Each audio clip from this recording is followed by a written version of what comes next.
Le damos la más cordial de las bienvenidas a todos los presentes. Eh, Estamos muy contentos como Red Chilena de Bioinsumos de empezar este año 2024 con nuestro primer webinar de una serie de webinars que vamos a tener dentro del año. Me presento, mi nombre es Jaime Pizarro, soy secretario ejecutivo de la Red Chilena de Bioinsumos y el tema de hoy día es experiencias en uso de bioinsumos intraprediales. Y tenemos un excelente panel de invitados que vamos a presentar a continuación, ¿ya? Tenemos las experiencias de los siguientes países, de Brasil y de Perú. De parte de Brasil viene don Solón Araujo, que es ingeniero agrónomo, fundador de la consultora en microbiología agrícola, consultor con más de 40 años de experiencia y agente activo en el desarrollo de varios productos, especialmente con una marcada trayectoria en el mercado de la fijación biológica de nitrógeno. Solón, bienvenido. Y también Francis Reyes, de Perú, ingeniero agrónomo, director técnico de BioM SAC Perú, consultor internacional de agricultura regenerativa, con experiencia con microorganismos benéficos en la elaboración de biofertilizantes líquidos y biopreparados con minerales. Le damos la más cordial bienvenida. También presentamos a Ignacio Jofré, que es director de la Red Chilena de Bioinsumos, que va a hacer como moderador dentro de este evento también. Y también se nos va a estar uniendo Claudio Cárdenas, jefe del Departamento de Agricultura Orgánica del SAC, en la ronda de preguntas. Así que sin más, dejo a Solón para que inicie su presentación. Muchas gracias. Mucho gusto estar en este simposio, en esta discusión toda. Este punto es un punto clave para el suceso o el insuceso de los biológicos en América Latina, particularmente en Brasil, del Brasil, del cual yo puedo hablar con un poco más de propiedad, ¿no? O, ¿Por qué en Brasil se llama producción on-farm? Esse é o término corrente que se utiliza siempre. ¿Por qué empezó esto? Yo me preguntaba, pero ¿por qué? El inoculante de soja es un producto muy, muy barato, que no tiene ningún costo para el total del cultivo de soja.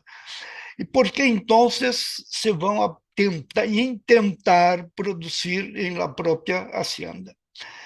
Pero después que vinieron con más fuerza los productos para la defensa biológica, los defensivos biológicos, tienen un precio más elevado.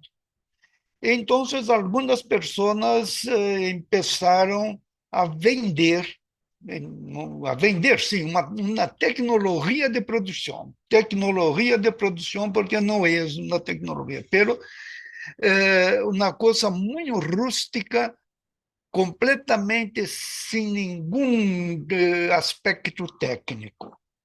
Em pensar a vender isso para muitos agricultores, alguns lo compraram, e não hicieron una medición muy clara de que se puede ganar con esto y se multiplicó mucho hoy por Brasil. Solamente un dato, en el estado de Mato Grosso, que es el más grande productor de soja en Brasil, nosotros tenemos alrededor de 40.000 produtores de soja utilizando el on-farm.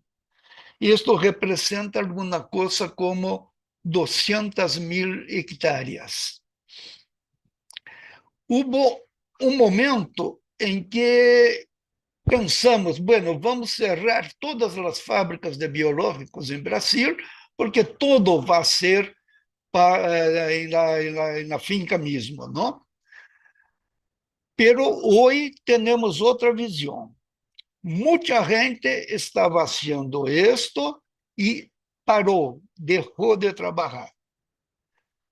Por quê? Porque não venía resultado alguno.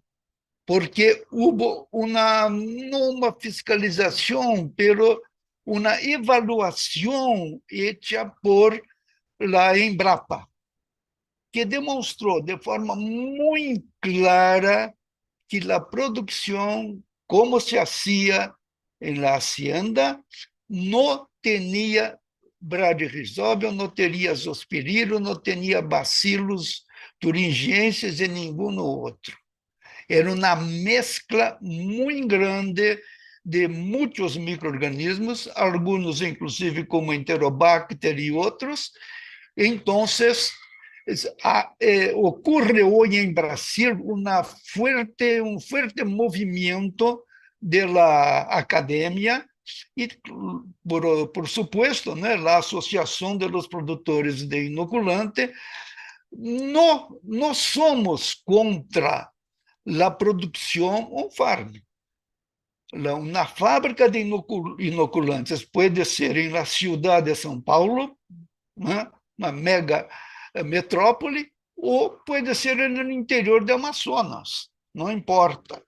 O importante é que tenhamos um mínimo de condições para produzir inoculante, ou biológicos de uma forma mais general. E isto não se logra com los equipos, no se puede chamar de equipos, pero lo llamo de equipos que tenemos hoy en producción. Por favor, me gustaría ver la imagen, por favor, que yo envié. Solamente una cosa bien rápida para mostrar el estadio de la tecnología, ¿no?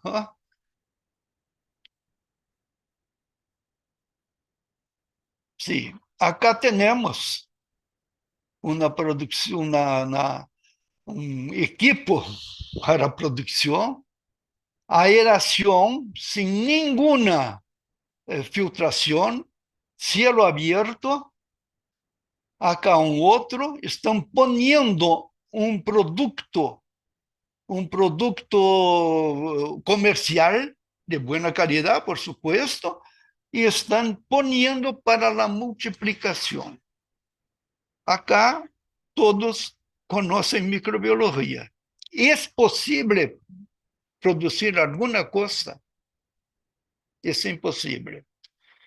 Principalmente si pensamos en Rhizobium y Azospirillum, bactérias muy sensibles que requieren condiciones ambientales muy buenas, como temperatura, pH y todo más.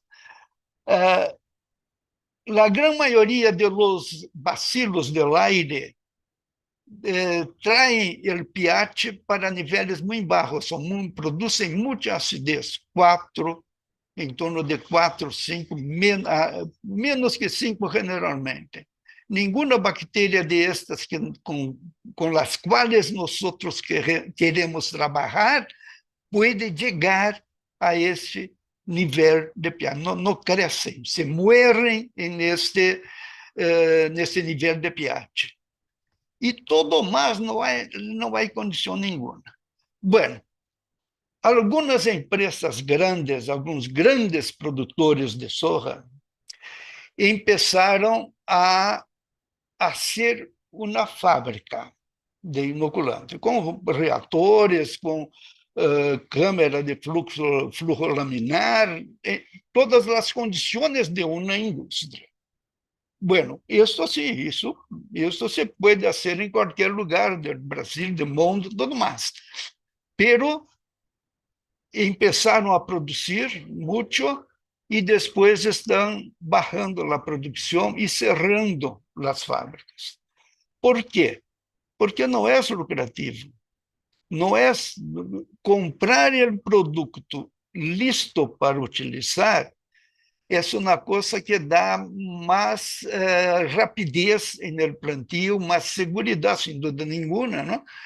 Y por tanto, muchas empresas están abandonando los equipos.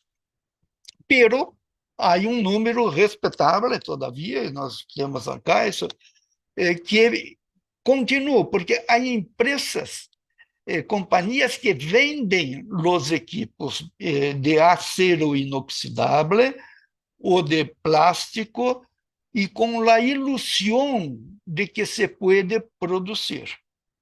Entonces, llevam na mescla de sales e açúcares como meio de cultivo.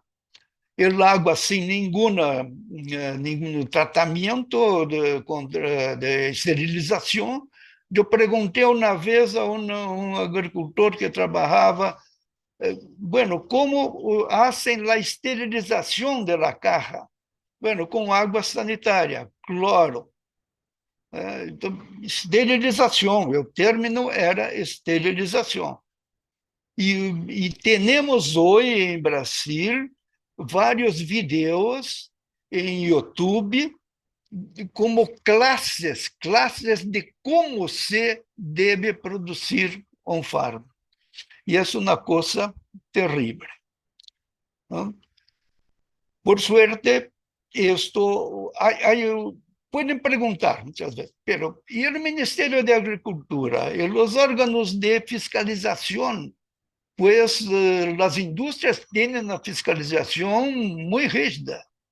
¿Por qué los agricultores no tienen? Porque hay una legislación en Brasil de que uno puede producir para su utilización como quiera producir, el que quiera producir. ¿Está bien? Uno puede producir en su finca, por ejemplo, carne de cerdo, linguiça, não sei como se diz, chorizos, todo isso para sua utilização, não para a venda. Assim que o produto que se produz on farm, eles podem utilizar em sua finca, pero não podem vender. Pero como controlar isto? Impossível. Então, país do tamanho de Brasil, é impossível fazer um controle muito adequado para isso. Bueno, pero alguma coisa temos que fazer.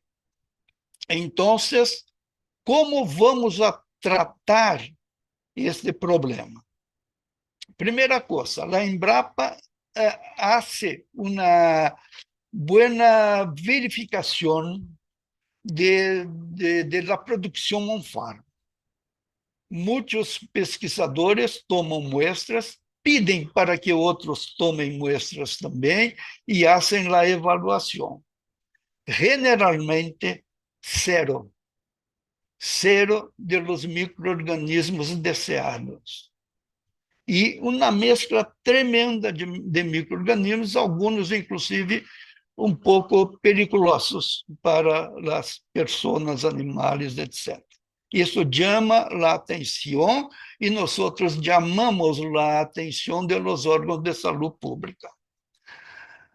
A discussão é muito forte, muito acirrada aqui em Brasil acerca disso, porque há muitas empresas que estão vendendo a tecnologia, não? E muitos agricultores que se deixam enganar por isso. E outros estão pondo pequenas fábricas, que nós não temos por que condenar. Cada um pode ser uma fábrica pequena, é possível fazer uma fábrica pequena de inoculante, alguma coisa para 5.000 doses, 3.000 doses, alguma coisa assim, é possível. Uma boa fábrica pequena se pode fazer, mas há custo para isso.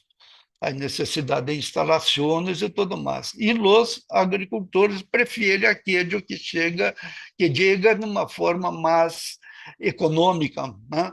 Um custo mais baixo, sem avaliar os resultados. Muitas vezes dizem, não, pero eu pongo uma grande quantidade de risóbio, por hipótese, bradyrhizóbio, uma grande quantidade. Não se vão a morrer. E eu vou pôr isso em lavoura em uma grande quantidade de líquido. Pero nós sabemos que há necessidade para que se tenha resultados no incremento da produtividade, é indispensável que se tenha um número mínimo de bactérias por célula de semilha, por semilha, né? Bactérias por semilha. Em Brasil, por exemplo, se tem um número de Embrapa de que há necessidade de 1.200.000 células de bactérias vivas, por supuesto, para que se logre una buena inoculación. Pueden decir, pues es mucha cosa. No, porque se muere mucha bacteria en el proceso. Así que el inoculante tiene que presentar un elevado patrón de calidad, estándar de calidad. Isso é indispensável. E em aqueles meios de produção não se logra conseguir nada que pueda ter resultados. Bueno, do ponto de vista de legislação, como se trabalha esto em Brasil? Temos agora em desenvolvimento uma lei, a lei de bioinsumos, que vai a agregar todos os bioinsumos em uma mesma legislação, com as diferenças técnicas, por supuesto, ¿no? Há dois projetos de lei hoje em Brasil. Um de eles tem sua origem na Câmara de Deputados e tem uma influência muito forte de los agricultores, de las entidades que representam os agricultores. E o outro projeto de lei é oriundo do Senado e tem uma influência muito marcada do personal da investigação, da associação, nossa Associação de Produtores de Inoculantes, em que não se pode, de forma nenhuma, impedir a produção para uso próprio. Não há como. Pero se pode poner algumas regras que evitem produto sem qualidade e, ao mesmo tempo, risco para a saúde do homem, dos animais, das próprias plantas e tudo mais. Então, este projeto de Senado tem algumas regras, algumas chaves para cerrar determinados pontos que estão muito abertos. Assim que se pretende, que a proposição está em discussão entre as duas, se propõe que haja que o agricultor que vai produzir para si mesmo haga não um registro, mas uma declaração, autodeclaração em Ministério da Agricultura. Em la finca, assim, com a latitude, com todos os números que permitam a identificação, eu vou produzir Bradyrhizobia, Bacillus thuringiensis e tudo mais. Tá bem? Isto seria necessário. Hoje não é necessário, mas seria necessário com a nova lei. Ao mesmo tempo, há que ter um responsável técnico, uma pessoa que se responsabilize por la qualidade do produto. Hoje também não há essa exigência.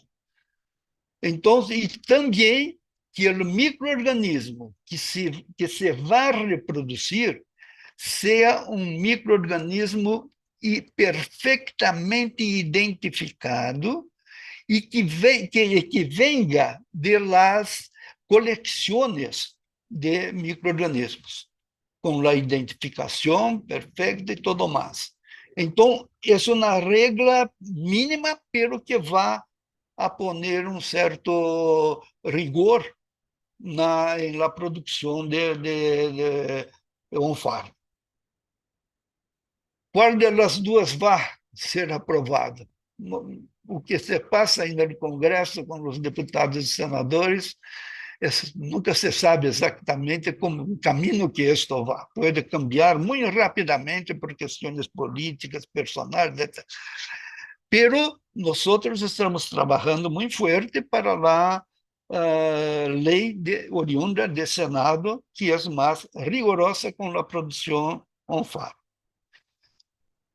Bueno, esto es el que se pretende en Brasil, es como se está trabajando. También trabajamos mucho en la difusión de tecnologías inovadoras. ¿Por qué? Cuando nosotros, una empresa que tiene departamento de investigación, desarrollo y, eh, ID, ¿no? Que puede perfectamente desarrollar un producto diferenciado de los demás. Y esto tiene un impacto, porque el agricultor estaría trabajando con un producto de pésima calidad y tenemos algo nuevo en mercado, algo, alguna cosa diferenciada. Y essa é uma das técnicas de trabalho que nós estamos motivando todas as empresas a elevarem o nível de qualidade de seus produtos para inibir a produção on farm. Sabemos que é uma luta que não vai terminar muito fácil, não. É uma coisa de médio prazo para que se chegue a algum resultado concreto, em que tenhamos marginal, solamente muito poucos, mas por questão ideológica, que vão a produzir em la finca, pero os agricultores que buscam elevada produtividade vão utilizar os produtos das empresas. Bueno, mi tiempo se agotó y yo creo que es un panorama muy rápido, pero que es fiel al que tenemos hoy en Brasil. Yo creo que sería muy importante, esta discusión es muy importante, y una cosa que yo tengo en la cabeza es que sería muy importante que podamos congregar todas as associações de produtores de inoculantes, insumos biológicos em geral, para termos uma espécie de uma confederação latino-americana para que tenhamos ideias comuns e podamos trabalhar com eles. Muchas gracias. Agradecemos la presentación que hizo Solon Araujo. Eh, para continuar con nuestro webinar, dejo invitado a Francis Reyes para que nos comente con respecto a las experiencias, eh, con respecto al uso de bioinsumos intraprediales en Perú. Francis, adelante, por favor. Muy buenos días, estoy muy contento y agradecido de poder compartir con ustedes nuestra experiencia en Perú, ya más de 22 años, y en Bolivia, voy a compartir también algunas experiencias en Bolivia ya cerca de 10 años. Así que nuevamente mi agradecimiento a la Red Chilena de Bioinsumos por la organización de este tipo de eventos que permite llegar con nuevos conocimientos, nuevas tecnologías a los productores, ya sea fincas grandes, fincas pequeñas, donde se pueda replicar estas tecnologías. Nosotros en Perú básicamente venimos trabajando ya cerca de 22 años con la implementación de una tecnología innovadora que básicamente son biofábricas como una herramienta de trabajo para fundos grandes, o sea, predios muy grandes. Trabajamos con predios de palta de 2.000 hectáreas, trabajamos en Bolivia con predios de soya de 2.000, 3.000 hectáreas. Y básicamente lo que necesitamos aquí, no necesitamos luz, una tecnología innovadora, no necesitamos motores, no necesitamos, digamos, equipos sofisticados. Básicamente necesitamos tanques limpios con tapa, donde lo que vamos a hacer es una fermentación, utilizando bacterias y hongos, consorcios microbianos, que nos permita tener un biofertilizante líquido en 5 o 7 días con un olor agradable. Ojo, es muy importante lo que estoy explicando, es el biofertilizante líquido tiene que tener un olor súper agradable, como a fermento. Y obviamente tiene que tener un pH ácido, pH menor a 4, 3.3. Este pH me indica que hay un gran contenido de aminoácidos, metabolitos, y también que hay un consorcio equilibrado de bacterias y hongos. Esta es una biofábrica de un fundo donde producimos cerca de 15.000 litros, no para vender, es importante, es para usar en el propio fondo, para temas de recuperar suelos degradados, suelos con problemas de compactación, con un enraizador y con un biofertilizante. Pero antes de entrar al detalle, qué es lo que hacemos, cómo producimos, creo yo que es importante recordar o hacer un autoexamen si el modelo agrícola que estamos haciendo ahora en el mundo y con más fuerza en nuestros países de América Latina, Brasil, Chile, Perú, Bolivia en general, basados en pesticidas. Vemos que la palabra SIDA viene del latín muerte. Si este modelo agrícola basado en muerte es el correcto, tomando en cuenta que la agricultura comenzó hace 14.000 años, ¿verdad? Antes de eso el hombre era nómada y recolector. O sea, la agricultura es relativamente nueva, si tomamos en cuenta el tiempo que el hombre vive en este planeta. Pero en estos 14.000 años, el hombre ha hecho agricultura sostenible, regenerativa, orgánica, ecológica, biológica, biodinámica, no importa el nombre. En 14.000 años hemos hecho una agricultura responsable, amigable con el ambiente, pero esto cambió a partir de la Segunda Guerra Mundial y donde vino la famosa Revolución Verde y empezamos a usar de manera indiscriminada los agroquímicos. Vamos a hablar de los últimos 50, 60 años. Entonces debemos responder 3 preguntas desde el tema de sostenibilidad. Gasto menos en agroquímicos que hace 40 años. Voy a usar como referencia 40 años. Gasto menos en agroquímicos y realmente no es así. Hoy un productor de arroz y maíz en Perú hace 40 años usaba un saco de urea. Hoy tiene que usar 8 sacos por hectárea para producir lo mismo.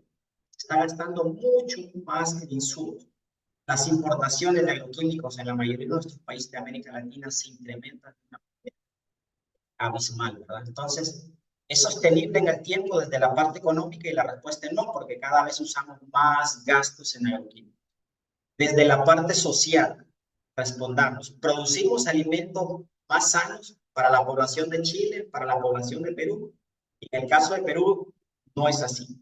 Hoy, estos últimos años, laboratorios acreditados han hecho análisis de algunas frutas y verduras de consumo interno y más del 50% de las frutas y verduras no son aptos.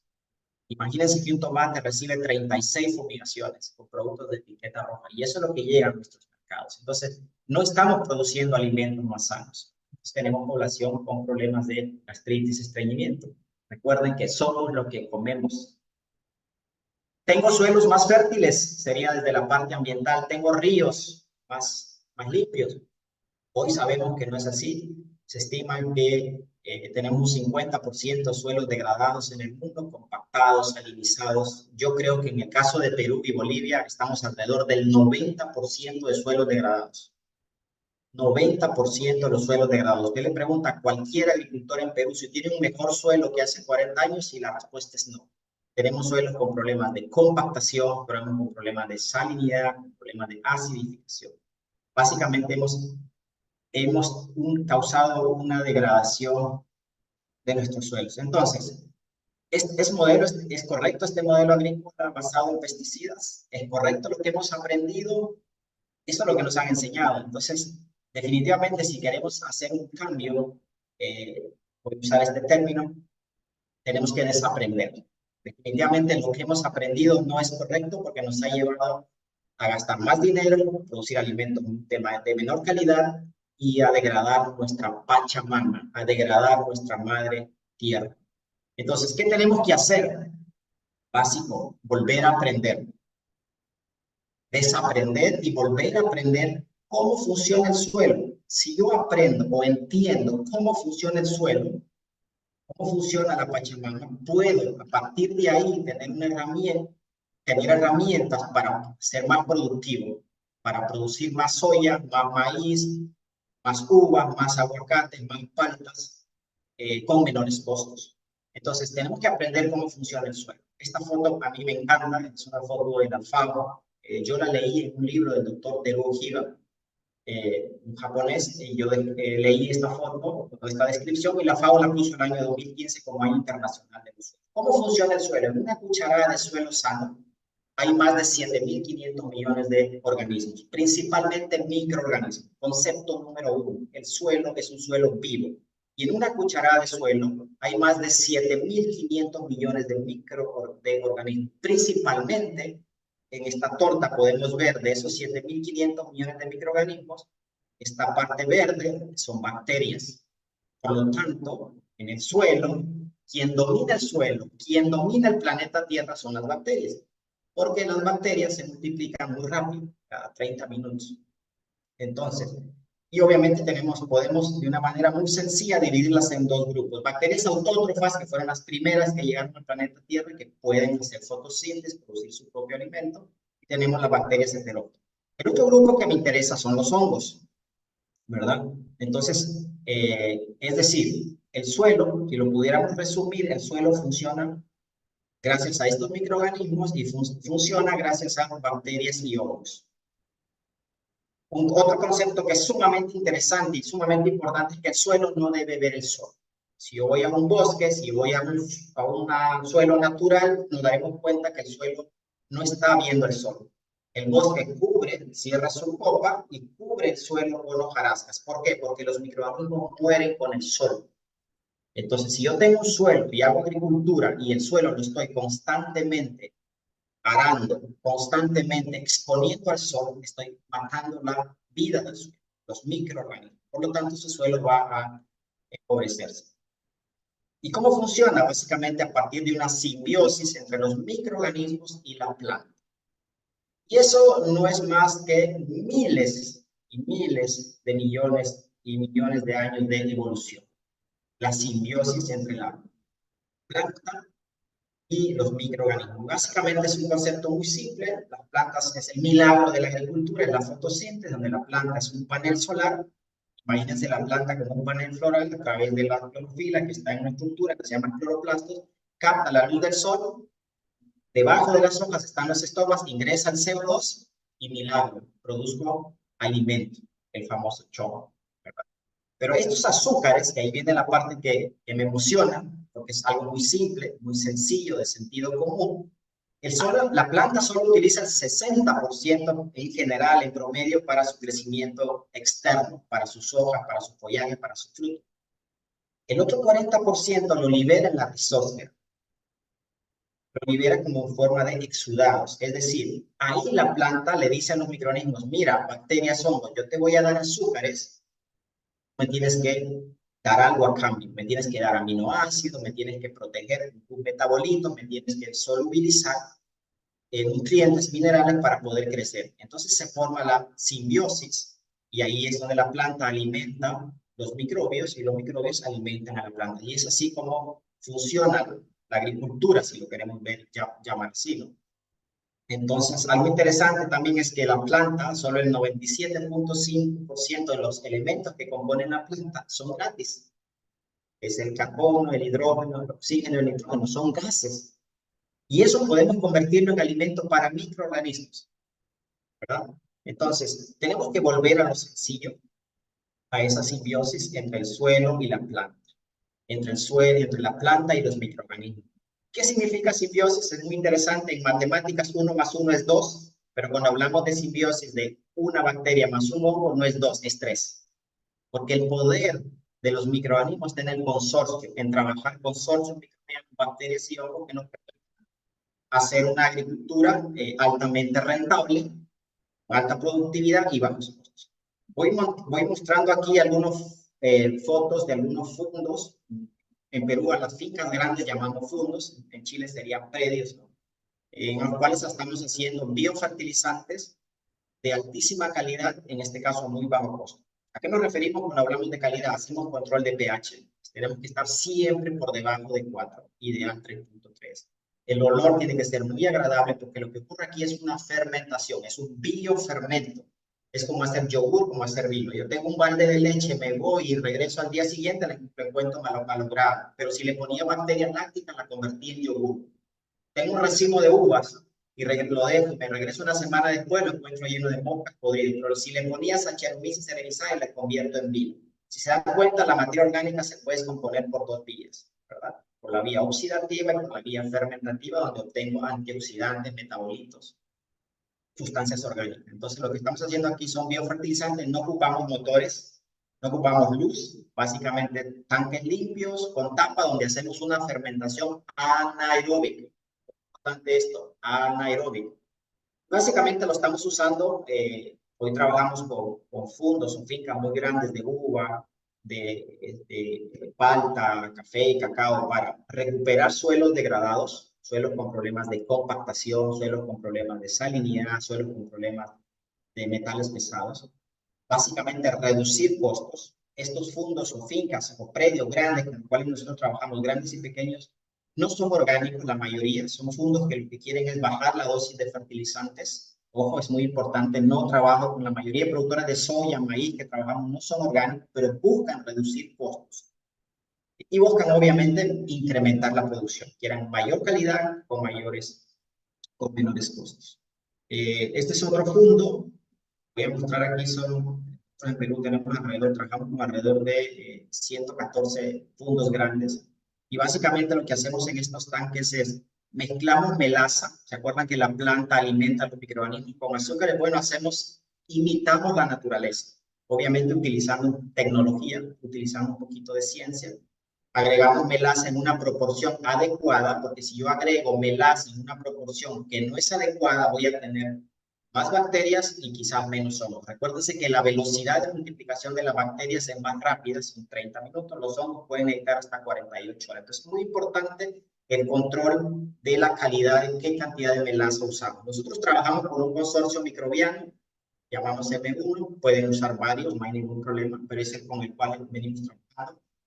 Agregamos minerales también, podemos agregar dependiendo del suelo. Por ejemplo, si yo estoy en un suelo de la costa de Perú y tengo problemas, son suelos salinos, pH alcalinos, dirían pH altos, tengo problemas de clorosis férrica, puedo agregar como fuente de mineral, puedo agregar algún sulfato de hierro, puedo agregar algún manganeso, ¿verdad? Yo voy jugando con eso, podemos agregar alguna roca fosfórica para fermentar acá. Entonces agregamos melaza, consorcio de bacterias y hongo y agregamos minerales dependiendo de los requerimientos. Por ejemplo, si yo siembro soya, estilamos agregar un poco de molibdeno y cobalto también, ¿verdad? Algunos oligoelementos muy importantes. Dejamos fermentar por 7 días, la temperatura es, digamos, está entre los 25 a 30 grados, en 5 o 7 días ya el biofertilizante está listo. ¿Cómo sabemos que está listo? Tiene un olor agradable y del pH inicial, que digamos era 7, bajó a 3.3. Entonces está listo para usar en campo. Los azúcares fueron consumidos y fueron transformados en aminoácidos. Podemos aplicar vía sistema de riego a nivel de suelo y también podemos aplicar vía foliar. Entonces, acá estamos haciendo el control. Tiene un olor súper agradable. El costo es muy bajo, es muy importante. Eso permite que los fundos puedan usar mayores volúmenes. El costo promedio por litro de hacer este biofertilizante en campo anda alrededor de $0.50 a $1 si es que agrego algunos minerales. Está listo en 5 o 7 días y básicamente la mezcla no me tarda más que 5 o 10 minutos. Entonces, es una tecnología muy práctica, muy sencilla y de altísima calidad. Lo estamos usando mucho para control de nematodos como enraizante y obviamente para mejorar la fertilidad física y química de suelos con problemas de compactación. La idea de usar estos biofertilizantes tiene que ver con hacer una corrección biológica del suelo. Entendamos que el gran problema de la agricultura a nivel mundial es que hemos degradado el suelo. O sea, el suelo está degradado, por lo tanto tenemos que hacer una corrección biológica de ese suelo. Y eso no solamente se va a lograr si aplicamos bioinsumos. Acuérdense que bio viene de organismo vivo. Necesitamos agregar bioinsumos, organismos vivos, ideal en forma de consorcio, que es como realmente trabaja la naturaleza, que me van a permitir, ¿qué hacen estos microorganismos? En realidad lo que me interesa de estos microorganismos, me interesan muchas cosas, pero si me pidieran que escoja un beneficio de estos microorganismos es la producción de humus. Los microorganismos son los que producen humus, no es la lombriz. Tengamos claro eso. Los microorganismos que están en la lombriz producen humus, pero realmente en el suelo libre, en un campo agrícola, los que pueden producir humus son los microorganismos de vida que están en la rizósfera y que producen a través de los ciclos. ¿Por qué me interesa el humus? Ahora lo vamos a ver, porque el humus es clave para mejorar la fertilidad química, la capacidad de intercambio catiónico, y es clave para mejorar la estructura y porosidad del suelo, ¿verdad? Entonces, estos microorganismos me van a ayudar a reducir o a recuperar el equilibrio del suelo para, obviamente, reducir la incidencia de microorganismos patógenos. Me van a permitir recuperar la fertilidad química, capacidad de intercambio catiónico, me van a ayudar a mejorar la fertilidad física, a recuperar suelos con problemas de compactación, ¿verdad? Estoy en otro fondo donde estamos aplicando microorganismos probióticos. Es una foto del año 2010, es un fondo grande de mandarinas, sin pepa, W mundo, y también trabajando en hielo para exportación. Es un fondo grande donde hacemos volúmenes grandes, es una foto del año 2010, es una foto, este año todavía no hizo, pero es una foto del año pasado. Ya tenemos más de 14 años trabajando con ellos, donde ¿qué hemos logrado en estos 14 años con un fondo grande que exporta? Primero, reducir el uso de agroquímicos. Estamos usando 40% menos, eso imagínense el ahorro en costos, son millones de dólares. Pero estamos produciendo mayor cantidad de fruta, mejor calidad exportable, pasamos de 45 a 90 toneladas. Entonces, eso es como para romper los mitos de que los bioinsumos me bajan la productividad, y realmente no es así. Usando bioinsumos, y aquí es importante lo que estuvo hablando el ingeniero de Brasil, bioinsumos de alta calidad, ¿verdad? No podemos seguir trabajando con insumos caseros donde no hay tecnología. Tienen que ser productos de altísima calidad. Estamos en otro fondo, es en la costa peruana, y aquí estamos trabajando para paltas, trabajamos con fondos grandes. Este es un fondo de 2.000 hectáreas y básicamente lo que estamos viendo aquí es el crecimiento radicular. Tenemos un gran crecimiento de masa radicular utilizando biofertilizantes. Eso permite obviamente mayor aprovechamiento de los fertilizantes, mejor aprovechamiento del agua, y esto me permite reducir costos y obviamente incrementar producción. Son fondos donde hemos logrado bajar los costos en fertilizantes y aumentar rendimientos. O sea, algo que parece imposible. Obviamente este es el resultado del trabajo en equipo, ¿verdad? Del trabajo del agricultor, de los técnicos del fondo o de la finca o del predio, el trabajo de nosotros como asistentes, como asesores técnicos, y obviamente el trabajo de los microorganismos. O sea, es un trabajo en conjunto, ¿verdad? Estoy en otro fondo, aquí estamos aplicando para uvas, para el control de nematodos, un fondo donde prácticamente tenemos 20 años que no usamos ningún nematicida, solamente con biofertilizantes, y obviamente los costos son menores. Una planta de biofermentos para espárrago, esto está en el norte de Perú, donde estamos aplicando básicamente para control de nematodos y suelos con problemas de salinidad. Miren, estamos haciendo en tanques de 5.000, podemos hacer en tanques de 10.000. Y obviamente aquí hemos hecho predio, es un predio muy grande. Ellos exportan arándanos, uvas, y también tienen palta, y ellos quieren hacer, hicimos con ellos también algunos trabajos más avanzados. Hicimos análisis de caracterización metagenómica de comunidades bacterianas y fúngicas asociadas a calidad de suelo. Entonces, en estos campos donde se aplicaron los biofertilizantes, tenemos una mayor diversidad y población de hongos benéficos. Entonces, versus el campo con manejo convencional. Obviamente, un problema serio que ellos tenían era Fusarium. Aplicando estos biofertilizantes, las poblaciones de Fusarium bajaron de casi 90 a 40. Entonces, Fusarium sigue estando ahí, pero ya no causa problemas. Básicamente, no me está causando ningún problema, ya que es un hongo facultativo, ¿verdad? Trabajamos con arándanos, con muchos productores de arándanos, con productores de tomate, y son otras biofábricas. Usamos tanques reusados. Para productores de maíz, podemos aplicar vía sistema de riego, podemos inyectar por sistema de riego, podemos aplicar en riego por gravedad, en drench. Con productores de maíz de 25 a 40 toneladas. Voy a mostrar aquí algunas fotos de lo que venimos haciendo en Bolivia, con productores grandes de sorgo, que manejan miles de hectáreas. Es un campo con problemas de sequía, no hubo problemas de lluvia. Sin embargo, el campo no mostró un estrés versus los demás campos donde no se aplicaron los biofertilizantes o los bioinsumos, básicamente porque al aplicar microorganismos a nivel de suelo yo tengo mayor crecimiento de raíces. Los micelios de los actinomicetos me permiten llegar más y aprovechar mejor el agua. Estos son los resultados. Trabajamos también con productores grandes de soya en Bolivia. Y son los resultados del trabajo del agricultor, el ambiente y el técnico. Si hacemos una vista más corta, es sorprendente lo que podemos encontrar en estos campos que antes no se encontraban. Encontramos ahora macrohongos, indicadores de calidad del suelo, muy importantes en la descomposición y el ciclado de nutrientes, especialmente el carbono.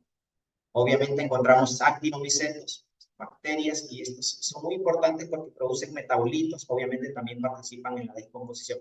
Estos son bioindicadores de cómo la calidad de suelos, de cultivos de soya, donde normalmente eran suelos degradados, podemos empezar a hacer una agricultura regenerativa que permita regenerar, recuperar, arreglar suelos degradados por un mal manejo. Trabajando también con productores pequeños, acá estoy yo trabajando con productores pequeños donde montamos pequeñas biofábricas en cilindros de 200 con productores de cacao, productores de café, y obviamente tenemos resultados muy buenos con cooperativas grandes en cuanto a la reducción de cadmio, que es un problema en cacao, incremento en la producción, y siempre buscamos, ¿no?, el tema de reducir costos. Estamos haciendo acá también biofertilizantes para aplicación foliar y suelo con productores de café, con una finca de café en Perú.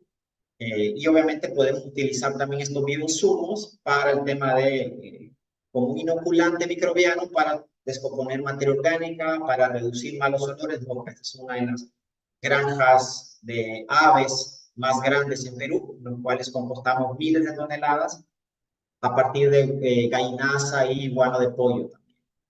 Esta es de guano de pollo y esta granja de aquí es de aves ponedoras, donde estamos aplicando los bioinoculantes o los bioinsumos para descomponer materia orgánica.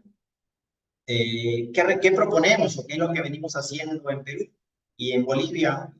Creemos que es importantísimo, tenemos que volver a lo sencillo, hacer una agricultura regenerativa, donde tenemos que aplicar microorganismos, melaza y minerales. Aquí están lo que yo le llamo las 3 M, ¿verdad? Microorganismos, melaza y minerales, estos en forma líquida. ¿Por qué promovemos los biofertilizantes líquidos y no sólidos? Porque los líquidos son más prácticos. Yo puedo mezclar en 5 minutos y en 5 días cosechar y aplicar para miles de hectáreas biofertilizantes líquidos. Versus los biofertilizantes sólidos, que es más complicado porque yo tendría que tener estiércol, guano. Materia orgánica, ¿verdad? Es importante el mulch, la cobertura. Recuerdan lo que hablamos, el suelo no debe ver el sol. Tratamos de mantener antes en este fondo, en este predio de mandarina, ellos sacaban los rastrojos y los quemaban. Hoy los rastrojos quedan ahí como cobertura, como mulch. Y obviamente el manejo técnico, ¿verdad? Desde ser un buen riego, control de humedad, las podas. Entonces es lo que yo llamo las 6 M de la agricultura regenerativa, de la agricultura sostenible, de la agricultura amigable, ¿no? Microorganismos, melaza, minerales, materia orgánica, pues manejo técnico. La CS, que yo le llamo, es una plantación de cacao joven, aprovechar al máximo la luz del sol. Si se dan cuenta, en este cultivo de cacao el suelo no mira el sol, o el sol no llega al suelo. Porque tengo en caso de cacao, que es un cultivo que requiere sombra, tengo árboles maderables nativos que captan la primera luz del sol, luego tengo el cultivo en sí, que sería el cacao, y luego tengo una cobertura viva, puede ser una centrosema, un kudzu, es una leguminosa que me permite que el suelo tenga sombra. Miren, aprovecho al máximo la luz del sol para que el suelo tenga sombra y obviamente aprovechar el máximo potencial del suelo. Para eso tengo que usar la sabiduría campesina, tengo que recuperar aquellos conocimientos que hemos perdido de nuestros antepasados, tengo que recuperar el sentido común y tengo que aprender a hacer agricultura en simbiosis. Son cosas que hemos perdido y que los técnicos, los profesionales de ahora tenemos que cambiar y mejorar. Quiero terminar con esto. La salud y la felicidad dependen en gran medida del modelo agrícola. ¿Por qué? Porque el 80% de la serotonina y el 90% de la serotonina se sintetiza o se produce en el estómago. De ahí el dicho, estómago lleno, corazón contento. Entonces, somos lo que comemos. El 90% el 80% de nuestro sistema inmunológico se produce en el estómago, de manera más fuerte, si lo quieren llamar ahí, ver así, en el intestino delgado. Entonces, somos lo que comemos. ¿Y lo que comemos de dónde viene? De la madre tierra. Por lo tanto, nuestra felicidad, la salud de los chilenos, de los peruanos, de los bolivianos, y la felicidad depende en gran medida del modelo agrícola. Porque si yo me como un tomate con 32 fumigaciones, una fresa con 20 fumigaciones, un brócoli, un coliflor con 30 fumigaciones, y eso va a mi estómago, voy a tener problemas de gastritis, estreñimiento, y obviamente voy a producir poca serotonina, poca felicidad, y va a bajar mi sistema inmunológico, me voy a enfermar, alergias, gripe, todo muy seguido. Entonces, repitan, somos lo que comemos, la salud depende del modelo agrícola. Entonces, siempre en nuestros países necesitamos hacer un cambio hacia un modelo agrícola más sostenible, y creo que el tema de los bioinsumos es una herramienta, es una tecnología práctica, sencilla, efectiva y económica que puede ser replicable en pequeños predios y en predios muy grandes. Así que muchísimas gracias por la invitación. Ahí les estoy dejando cualquier cosa, mi número de contacto. Ojalá que en algún día con la red chilena de bioinsumos podamos hacer estos cursos presenciales, teoría y prácticas. 30 minutos de teoría y una hora de práctica, en la cual aprendamos a hacer bioinsumos de altísima calidad con una tecnología innovadora que nos permita avanzar hacia un futuro más sostenible. Muchísimas gracias y que Dios me lo bendiga. Muchísimas gracias, Francis, por tu presentación. Ah, vamos a... Ahí sí, perfecto. Muchísimas gracias. Bueno, ahora para continuar con la segunda parte de esta actividad, de este webinar, quiero invitar tanto a Francis como a Solón, a Ignacio Jofré, director de nuestra red, y darle el especial saludo a Claudio Cárdenas, que se acaba de conectar con nosotros. Claudio Cárdenas, ingeniero agrónomo, más de 20 años de experiencia en el servicio agrícola y ganadero, jefe del Departamento de Agricultura Orgánica. Claudio, bienvenido. ¿Tienes el micrófono desactivado, Claudio? Tienes que activarlo. Ah, ok, ahí sí, se escucha. Perfecto, Perfecto. bueno, sí, Bienvenido. gracias Jaime, gracias a la red de bioinsumos por esta invitación a participar con expertos, digamos, en el tema a nivel latinoamericano.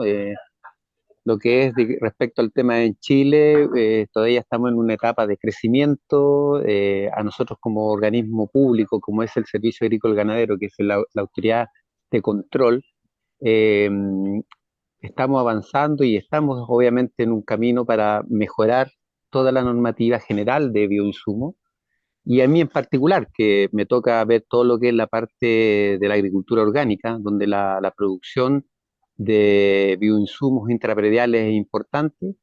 Tenemos una normativa general que hace mención, digamos, a los insumos intraprediales, entre ellos, por supuesto, los bioinsumos, y es una normativa sencilla en términos de que entrega las herramientas para poder que el productor orgánico pueda producir sus propios insumos, ¿no es cierto?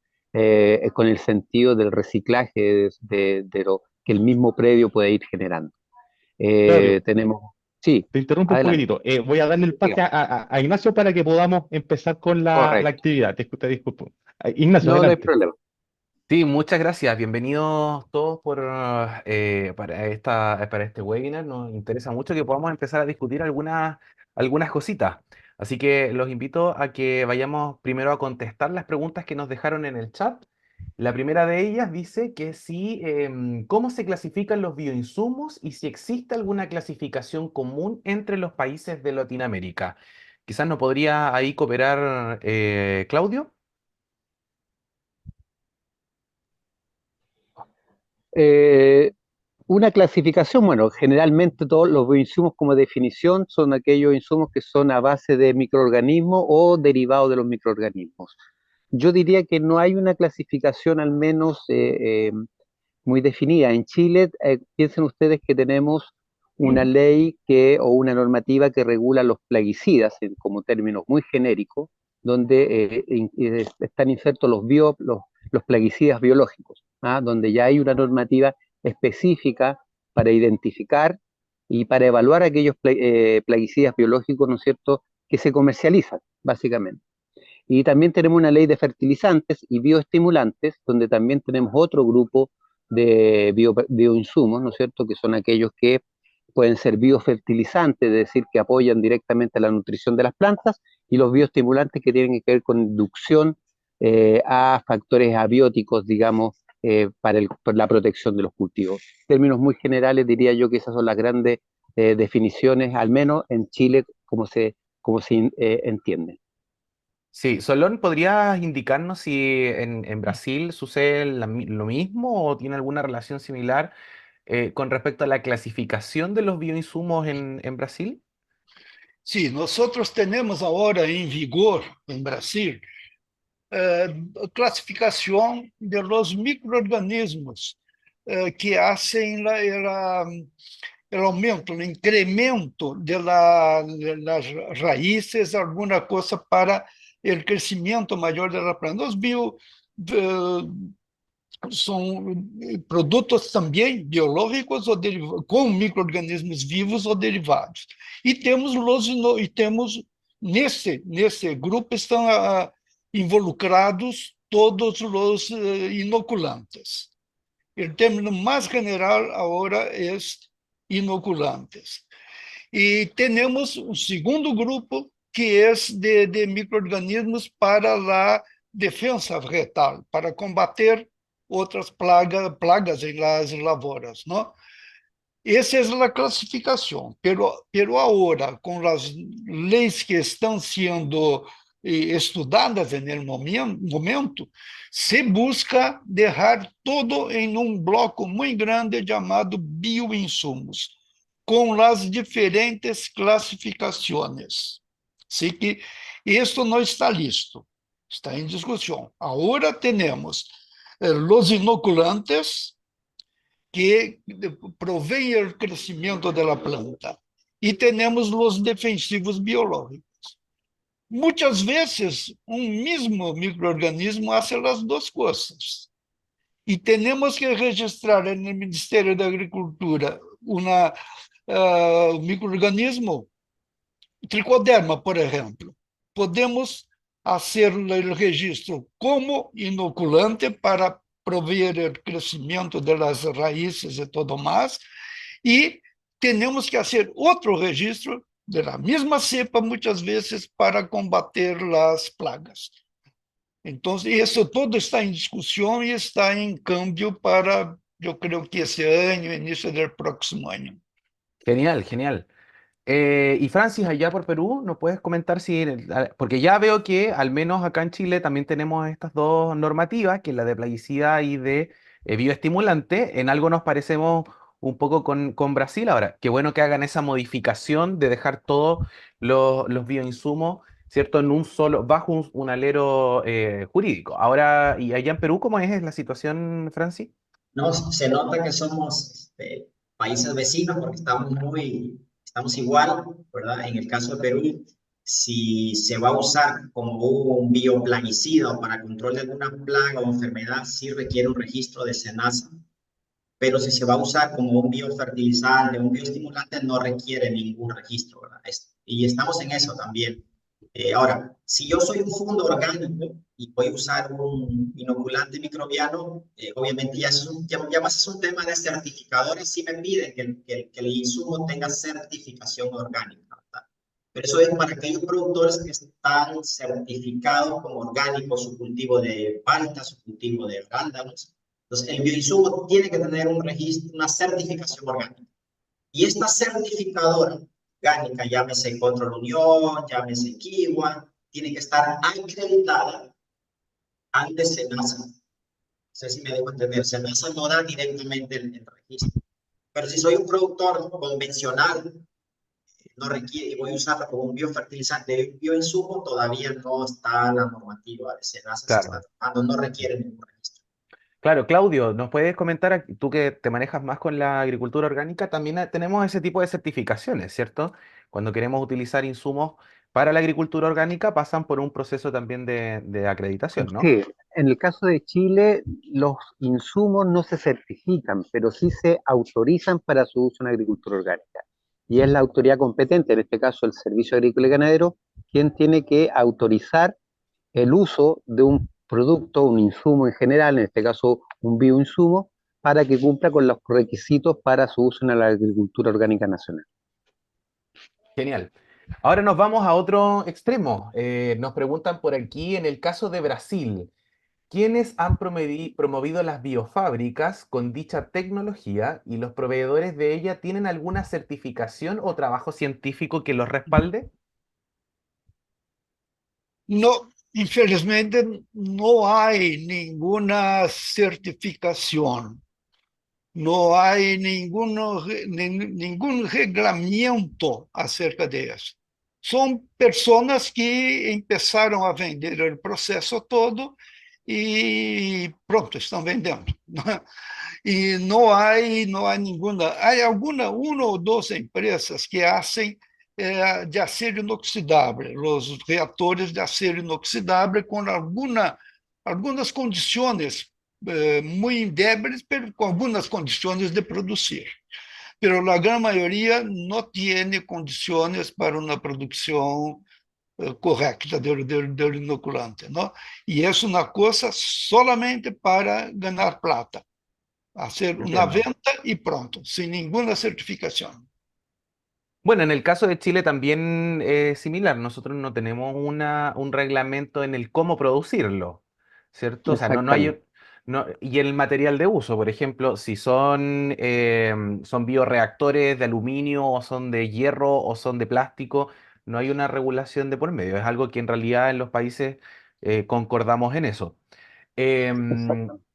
Sí, bueno, también hay otras preguntas bien interesantes. Por honor al tiempo, estoy tratando de dejarlas más relevantes sobre el tema. Nos preguntan aquí específicamente para el caso de Perú, ¿a qué se refiere con el mejoramiento de la compactación del suelo con el uso de los biofertilizantes? Sí, hoy sabemos, me imagino que la mayoría de los predios en Chile, en Bolivia ocurre lo mismo y en Perú ocurre lo mismo, es que a medida que los suelos se van degradando, básicamente van perdiendo materia orgánica, y la materia orgánica, recordemos que los microorganismos la utilizan para hacer humus, son suelos que se van compactando, y eso genera un problema de anoxia en las raíces de las plantas, ya las raíces están como ahogadas, ¿verdad? Entonces, el uso de biofertilizantes que contienen microorganismos, bacterias y hongos, me permite que en el suelo podamos aprovechar estos exudados de la planta y podamos, obviamente, también descomponer materias orgánicas, compuestos orgánicos que están en el suelo y producir sustancias orgánicas como humus y otras que mejoran rápidamente la estructura y la porosidad del suelo.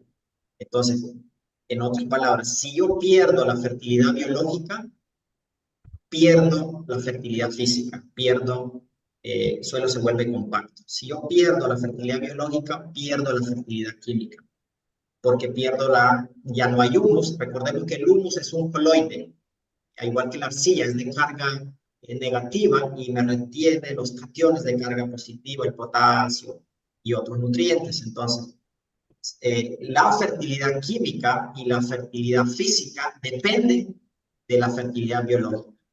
Por eso es que a nivel mundial tenemos un serio problema de degradación de suelos porque hemos perdido la fertilidad biológica, entonces tenemos suelos degradados, pobres en materia orgánica, compactados, con baja capacidad de intercambio catión.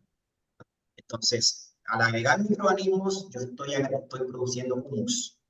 Y el humus mejora la fertilidad química, la capacidad de intercambio catiónico, mejora la estructura y la porosidad del suelo. Entonces, cuando yo pego biofertilizantes, los suelos están más sueltos y eso permite un mejor crecimiento de raíces. Genial. Ahora vamos con una pregunta que es para todos en realidad. Nos encantaría que nos explicaran un poquito qué desafíos ustedes pueden encontrar hoy en día al momento de plantearse la idea de hacer este tipo de bioinsumos como un preparado intrapredial. ¿Cuál es el mayor riesgo? ¿Cuál es el mayor desafío que tienen que plantearse cuando genera estos procedimientos dentro de los predios? Puedes partir tú mismo, Francis, que estabas recién conversando. Sí, perfecto. Ahí me gustaría contar una pequeña anécdota. Yo estudié una carrera técnica en Honduras en el año 95 y en el año 95 en Honduras muchas ONGs llegaron, somos un país pobre, y enseñaron a los agricultores a hacer biol. No sé si han escuchado el término biol. 30 años después que yo regreso a Honduras, de esos miles de agricultores que le enseñaron a hacer biol, ninguno hace. Y lo mismo ocurrió en Perú. Yo estudié en Costa Rica, ocurrió lo mismo. Vine a Perú y ocurrió lo mismo. Muchas ONGs enseñaron al productor a hacer biol y yo regreso a visitar a estos productores que les enseñaron a hacer biol y ninguno hace biol. ¿Por qué no hacen biol? ¿Por qué dejaron de hacer? Porque en primer lugar les enseñaron a hacer, o sea, una tecnología buena pero mal transferida.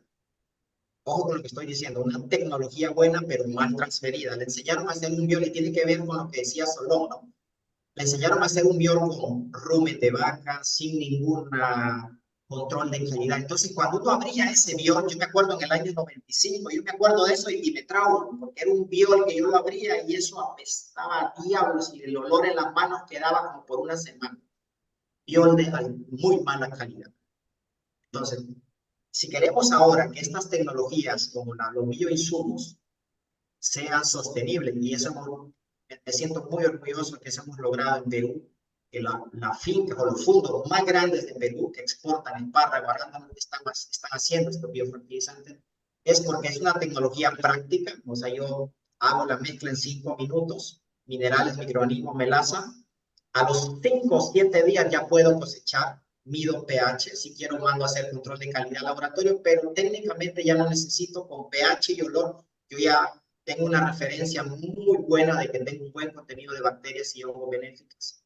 El pH tiene que ser menor a 4. Yo digo que en este mundo no hay coincidencias, sino diosidencias. ¿Cuál es el pH en nuestro estómago? Alrededor de 3. ¿Cuál es el pH en la rizósfera? En la rizósfera de la planta es alrededor de 3 a 4. Entonces las respuestas están ahí. Lo que necesitamos es un poco el sentido común, volver a lo sencillo. Entonces necesitamos controlar calidad de los biofertilizantes, sí. Esta tecnología para que siga creciendo, repito, el productor, ¿qué quiere un agricultor? Grande o pequeño, tiene que hacer algo que funcione, que cuando yo lo aplique en mi cultivo de soya vea el resultado. Tiene que ser práctico, o sea, que yo lo haga muy rápido, porque así es como lo han capturado los agroquímicos, le dan un producto listo para usar. Entonces tiene que ser algo práctico para él. Tiene que ser de bajo costo, de verdad. Y si cumple esos 3 requisitos, sencillo, práctico, de bajo costo, efectivo, él lo va a poder usar. Entonces, estas son las barreras que tenemos que superar para que estas tecnologías puedan ser adaptadas por pequeños y grandes productores. Solón, ¿puedes comentarnos cuáles son los riesgos y desafíos que en base a la experiencia que tienes pueden ser los que están enmarcados en esto? Bueno, el más grande desafío que nosotros tuvimos hace poco tiempo es que los biológicos eran considerados como productos de segunda línea, de tercera línea. Es cosa para pequeño agricultor, es cosa que no se puede llevar para la agricultura económica, industrial, como se llama, ¿no? Entonces, era uma coisa muito difícil de se convencer o agricultor da utilização. Pero com a utilização do inoculante para soja, com dados muito fortes de que têm um efeito muito bueno na produtividade, o agricultor se abriu um pouco mais a cabeça para aceitar biológicos. E assim que hoje nós temos uma aceitação muito grande por parte do agricultor. E no caso de la produção na própria finca, eu não vou discutir com Francis, eu não conosco o produto de você, não posso dizer nada acerca de ele. Acredito em que tu apresentaste aqui, por supuesto, não? Pero, como está se fazendo em Brasil, para a grande agricultura não marcha bem. Tá? A produção on-farm, a falsa produção on-farm. Necessitaríamos alguma coisa muito mais que isso. Pero espero que com a legislação e com o incremento dos produtos de mais grande qualidade, de maior qualidade no mercado, se pueda trabalhar conjuntamente. Que aqueles que produzem mal, pero que tienen fe en la tecnología de producción propia, puedan migrar para producciones más efectivas, de mayor calidad. Eso me parece. Genial, genial. Nos gustaría saber también, dentro de las preguntas que dejaron en el chat, hay un comentario, dice, importantísimo el doble registro que también está pensado en Brasil. El doble registro se refiere al uso de microorganismos con doble función, ¿ya? ¿Podrían comentar un poco la situación de si tienen experiencia usando ácidos fúlvicos en vez de melasa? Ahí Francis también comentó sobre la melaza. Podríamos conversar sobre eso un poquito. Sí. En realidad usamos melaza, que es digamos, es el insumo de mayor calidad y de bajo costo que podemos obtener en el mundo, digamos, si lo queremos ver así. Recordemos que la planta alimenta a los microorganismos, las bacterias y los hongos en la rizósfera a través de exudados, de azúcares. Entonces, la melaza nosotros la usamos y la usamos en una proporción exacta. No es que usamos melaza al azar, tenemos ya una proporción ideal, usamos el 5% de melaza, ¿verdad? De altísima calidad. ¿Y qué hacen los microorganismos? Se comen estos azúcares y lo transforman en aminoácidos, en ácidos orgánicos, ácidos úmicos, ácidos fúlvicos, metabolitos primarios, metabolitos secundarios. Entonces, no usamos ácidos úmicos porque ya no sería un alimento ideal para las bacterias y hongos. En este caso usamos melaza. Que yo pueda usar después en el biofertilizante, combinarlo con ácidos húmicos y ácidos fúlvicos, pues se puede. Eso ya después como para, si yo quiero mejorar un poco más el biofertilizante, ¿verdad? Nosotros usamos consorcio de microorganismos. Obviamente de este consorcio de microorganismos que nosotros usamos, hacemos análisis de calidad. Ojo que este consorcio de microorganismos, y quizás aparte la quiero aclarar, no la hacemos en el fondo. Compramos ya o adquirimos, como si fuéramos a hacer yogur, compro las bacterias lácticas. Si yo fuera a hacer cerveza, compro las Saccharomyces cerevisiae. Digamos, en este caso nosotros ya compramos la mezcla y lo que hacemos en campo es un proceso que llamamos los biofertilizantes o hacemos la activación de estos microorganismos donde podemos enriquecer con algunos minerales dependiendo de los requerimientos del cultivo. Por ejemplo, estoy en soya y necesito un poco de cobalto molibdeno, le agrego. Si estoy en suelos alcalinos en la costa de Perú, entonces tengo clorosis férrica, plantas amarillas, puedo agregar un poco de manganeso, puedo agregar un poco de sulfato de hierro, que en la fermentación estos minerales se van a quelatizar. O sea, lo que estoy haciendo en realidad es un biofertilizante con quelatos, para que se entienda un poco lo que hacemos. Pero eso vamos adaptando de acuerdo a las necesidades del cultivo, ¿no? Y de los suelos. Si estoy en la selva de Perú, que son suelos ácidos, pues entonces ahí tengo un exceso de hierro, no ocupo hierro, entonces uso otros minerales. Sí. Solón, ¿tienes alguna experiencia en base a los sustratos que son necesarios para poder generar estos productos? Bueno, todos los seres vivos en general necesitan de carbohidratos. Entonces, el melaza es un carbohidrato de buena calidad, puedes utilizar la sacarosa, maltosa, cualquier uno conforme la bacteria. Hay unos se marchan mejor con un azúcar, otros con otro. Los sales minerales esenciales y una fuente de nitrógeno. Hay que tener una fuente de nitrógeno orgánico, no químico, pero orgánico. Si puede ser un aminoácido, puede ser una levadura, por ejemplo. Inoculante se utiliza la levadura de cerveza, de pan, se utiliza como fuente de aminoácidos para el crecimiento de las bacterias, ¿no? Y se utiliza la sacarosa solamente para frijol, para inoculante de frijol. Así que cada uno tiene glicerol, se utiliza para soja. Así que yo quiero producir estos microorganismos, yo necesito un tipo de azúcar un tipo de sal mineral y un tipo de fuente de nitrógeno. Entendido, entendido. Quiero dar paso también ahora, que lo dejamos con una respuesta media cortada al inicio a Claudio. Nos gustaría que nos pudieras informar un poco sobre las normativas que tenemos en nuestro país y que pueden influir sobre el uso y la comercialización de estos bioinsumos intraprediales. Sí, bueno, gracias. A ver, ¿me escuchan ahí? Te escuchamos, sí, Ya. Sí, no puedo activar la cámara, pero al menos me escuchan. Ahí sí.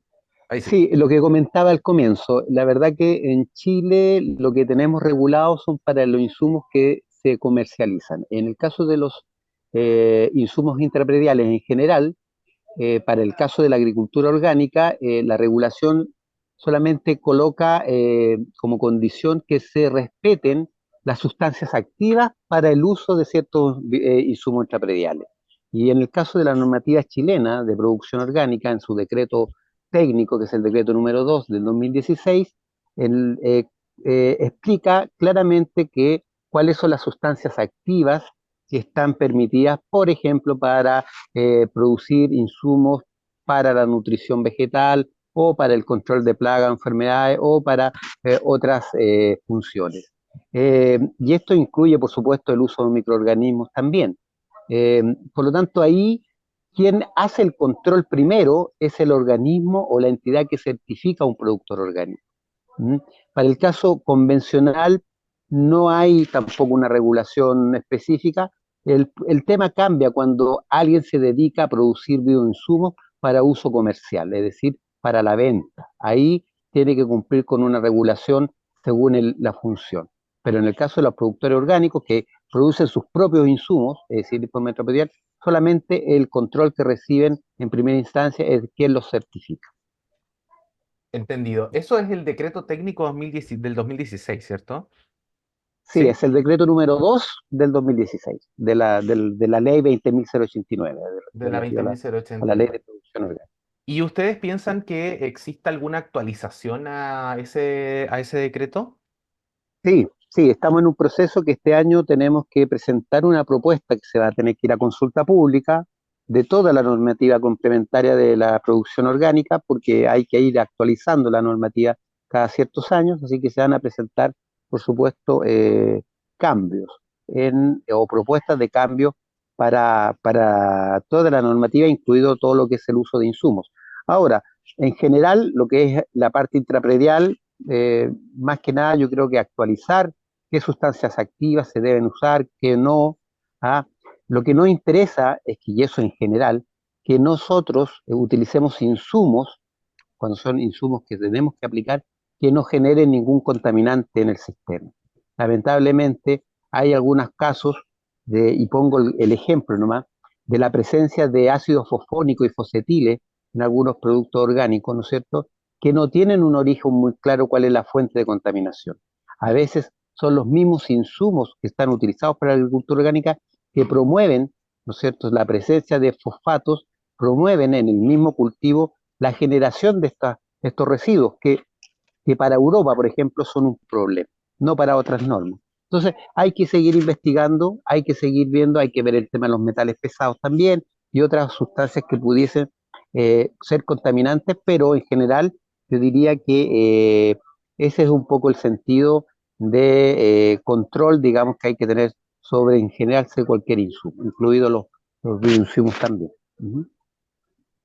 Genial, Claudio. Ya más o menos estamos en la hora. Igual me gustaría indicarles que vamos a tomar todas las preguntas que dejaron en el chat y les vamos a pedir a nuestros expositores para que podamos responderlas, ¿cierto? Y hacérselas llegar a ustedes porque hay bastantes, e incluso nosotros también teníamos algunas preparadas, pero sería interesante que las pudiéramos juntar y ponerlas en algún documento y compartirla con con las personas que estuvieron atendiendo este webinar. Les doy las gracias, les pido ahora a Jaime Pizarro que nos haga el cierre oficial, nos tiene que decir algunas cositas. Sí, por supuesto. Bueno, agradecer a todas las personas que han participado en este primer webinar de nuestra red chilena de bioinsumo. Les recuerdo a todos que Bueno, las preguntas van a ser rescatadas y van a ser respondidas y se las vamos a enviar al mismo listado de participantes para que puedan tener ahí el feedback que corresponde. Por favor, estén atentos a nuestras redes sociales y a nuestra página web. Vamos a seguir haciendo este tipo de actividades porque son muy enriquecedoras. Nosotros como Red Chilena estamos muy pendientes de todas las dudas y las problemáticas que tenemos con respecto a los temas de bioinsumos intrapediales y otros temas también. Así que los dejamos muy invitados a que nos sigan en nuestras redes, que estén atentos a nuestros webinars y nada, pues, agradecerlos a todos, que tengan un excelente resto de día y nos estamos viendo prontamente. Estén atentos a nuestras redes sociales, bioinsumos-chile en Instagram, nuestra página bioinsumos.cl para que estén atentos a nuestros próximos webinars. Muchas gracias a todos los participantes, que tengan un excelente día.